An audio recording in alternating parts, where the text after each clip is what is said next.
आदरणीय हमारी संसद ने उन किसानों की माओं के बारे में ये कहा कि ये तो 100-100 रुपए पे भाड़े पे लाए हुए लोग हैं वो किसान।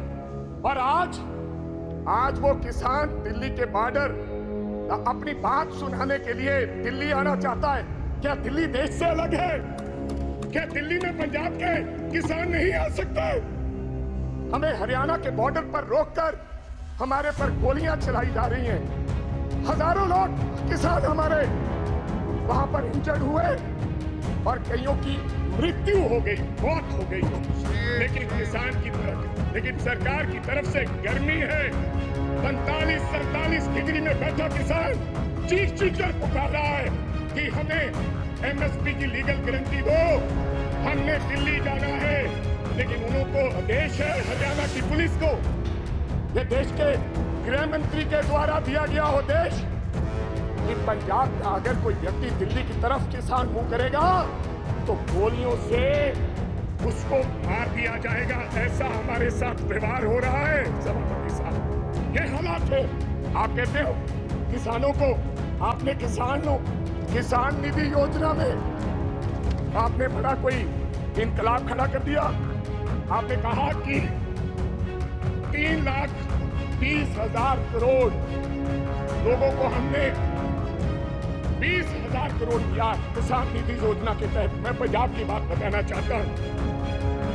आंदोलन के बाद हमारे साथ किस प्रकार का व्यवहार हुआ। 2019-20 में 23 लाख लोगों को किसान निधि योजना का फायदा मिलता था। जब हम आंदोलन किया, सरकार को काले कानून जो 3 बने थे वो सस्पेंड करने पड़े, वापस नहीं लिए। तो इन्होंने कहा कि अब इनकी निधि योजना बंद करो। 2023 और 24 में ऑन रिकॉर्ड बोल रहा हूं, फ्लोर ऑफ द हाउस, 8,56,000 लोगों के किसान निधि योजना से नाम काट दिए गए। ये छोटी बात नहीं है। और कहा गया कि इनके कागज इनकम्प्लीट थे, इसलिए हमने इनके ये खाते काट दिए गए। तो पहले आपने कैसे दे दिए 23.5 लाख लोगों को?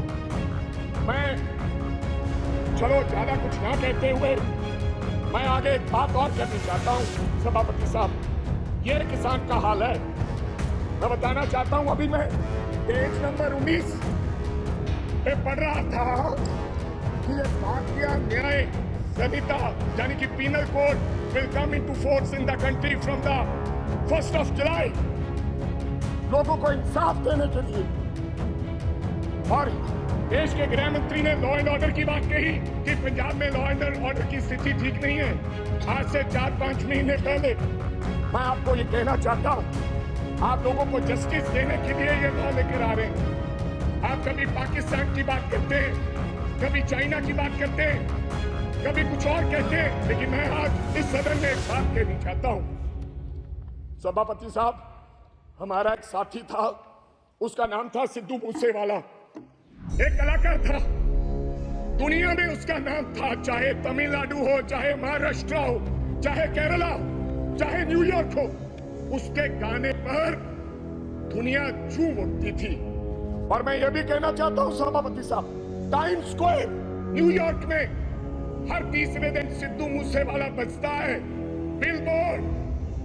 बिलबोर्ड दुनिया के 100 गाने, उनमें से सिद्धू मूसेवाला हर रोज पहले, दूसरे, तीसरे नंबर पे वो व्यक्ति रहता है। उसके साथ हुआ क्या, मैं आज इस सदन को जानकारी और बताना चाहता हूं आपके माध्यम से। क्या हुआ 28 साल के नौजवान के साथ। हम नेशनल सिक्योरिटी की बात करते हैं, आप कहते हैं हिंदुस्तान में परिंदा भी पर नहीं मार सकता।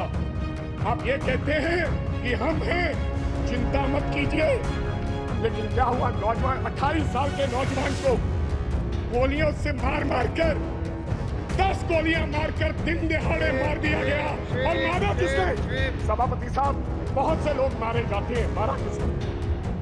एक तिहाड़ जेल में बैठा एक गैंगस्टर जिसका नाम लॉरेंस बिश्नोई है, उसने मारकर कहा, जेल से इंटरव्यू दिया और कहा मैंने मारा है।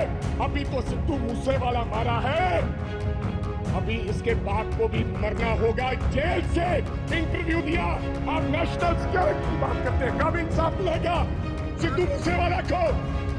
क्या होगा 28 साल का नौजवान जिसकी मां के एक बेटा था, एक, और बिना शादी के ब्याह में हमारे सर पर सेरे बांधे जाते हैं। सेराबंदी होती है, आपके भी होती है। डेड बॉडी पड़ी सी, डेड बॉडी पर मेरी उस मां ने, सिद्धू मूसेवाले की मां ने फिर सेरा लेकर आए और अपने बेटे के लाश पर सर पर सेरा बांध के उसकी बधाई दी। ये हालात हैं। आप देश के गृह मंत्री हैं, इंसाफ दिलाएं और जेलों में बैठे ऐसे गैंगस्टर को आप निकाल के उस परिवार को इंसाफ दे। लास्ट बात सर, 1 मिनट में खत्म करूंगा। आप सभापति साहब, मैं ये इसमें लिखा है पेज नंबर 4, पॉइंट नंबर 5, क्या लिखा है? Now my government is striving to make India the 3rd largest economy in the world. कैसे बनेगा सर? मैं सब उस शहर से आता हूं, लुधियाना से, जो हिंदुस्तान का कभी ईस्ट मैनचेस्टर कहा जाता है जिसको। आज क्या हालात हो गए इंडस्ट्री के? डाइंग इंडस्ट्री है सर, साइकिल इंडस्ट्री है। लोग छोड़ के कारोबार धंधा बंद करके अब चले जा रहे हैं लुधियाना छोड़ के। ये हालात कर दिए। मैंने एक छोटी सी उदाहरण देना चाहता हूं। 10 साल में हमें सरकार ने कुछ नहीं दिया।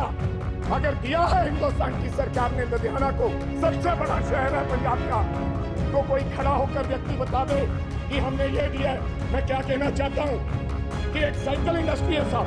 क्या तो चाइना में साइकिल बनता है, क्या पंजाब में साइकिल बनता है? चाइना में साइकिल की प्रोडक्शन क्या है, आप हैरान हो जाओगे। आप मेक इन इंडिया की बात करते हो, 28 से 30 करोड़ एक साल की चाइना प्रोडक्शन करता है। एक साल की 28 से 30 करोड़, लेकिन लुधियाना क्या प्रोडक्शन करता है? 2.5 करोड़। क्यों? वजह क्या है? हमारा साइकिल 3500 रुपए का शुरुआत में बिकता है, लेकिन चाइना का साइकिल $300 से शुरू होकर 2 लाख में बिकता है। इसका कारण क्या है? Make in India wrong policies. जब तक ये रॉन्ग पॉलिसीज हैं, तब तक हमारा देश तरक्की नहीं कर सकता। कैसे तरक्की करेंगे? आपकी रॉन्ग पॉलिसीज की वजह से आज हमारी इंडस्ट्री, जो लुधियाना की इंडस्ट्री है, उसके ये हालात हो गए।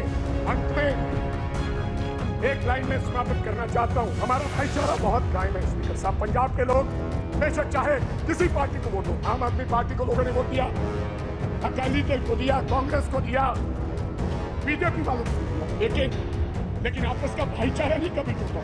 इस बार पहली बार राम जी के नाम पर, भगवान राम के नाम पर, भगवान हमारे भी हैं इनके, और भगवान ने बता दिया अयोध्या से ये संदेश दिया पूरे देश भर में कि राम भगवान बीजेपी के नहीं है। उन्होंने ये संदेश दिया था। मैं एक सेकंड,